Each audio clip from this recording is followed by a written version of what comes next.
નમસ્કાર મિત્રો, વિડીયોમાં તમારું સ્વાગત છે। તો મિત્રો, અત્યારે હાલની ખૂબ જ મોટી અને દુઃખદ ખબર સામે આવી રહી છે। તો મિત્રો, તમને જણાવી દઈએ કે ગુજરાતમાં હત્યાના બનાવોમાં સતત વધારો થઈ રહ્યો છે।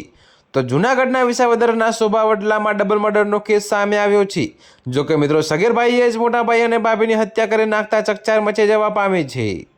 તો મિત્રો, તમને વધુમાં એ પણ જણાવી દઈએ કે જો કે મિત્રો, આ હત્યાના બનાવની સમગ્ર પંથકમાં ચકચાર મચી જવા પામી છે। તો ખોડિયાર આશ્રમમાં જ આ સગીરે બંનેની હત્યા કરી નાખી હતી। તો બીજી તરફ મૃતક મહિલાના ભાઈએ ફોન કરતા મહિલાનો સંપર્ક નહીં થતાં તેણે પોલીસને ફોન કર્યો હતો। જો કે મિત્રો, વિસાવદર પોલીસ ઘટના સ્થળે પહોંચી હતી અને તપાસ કરતા હત્યારા સગીર ભાઈએ ભાઈ અને ભાભીની હત્યા કરીને પોતાના ઘરમાં ખાડો ખોદી બંનેના મૃતદેહ ત્યાં જ દાટી દીધા હતા। તો મિત્રો, પોલીસની તપાસમાં સામે આવ્યું છે કે આ સગીર આરોપીએ આ હત્યાને 12 દિવસ પહેલા અંજામ આપ્યો હતો। તો પોલીસે સગીર આરોપીની અટકાયત કરી છે અને બંને મૃતદેહોને પોસ્ટમોર્ટમ અર્થે મોકલી પોલીસે વધુ તપાસ હાથ ધરી છે। તો મિત્રો, અત્યારે હાલ માટે આટલું જ। મળીશું નવી અપડેટ સાથે। અને જો તમને અમારા વિડીયો પસંદ આવતા હોય તો વિડીયોને લાઇક, કોમેન્ટ, શેર અને અમારી ચેનલને સબસ્ક્રાઈબ કરવાનું ભૂલતા નહીં મિત્રો।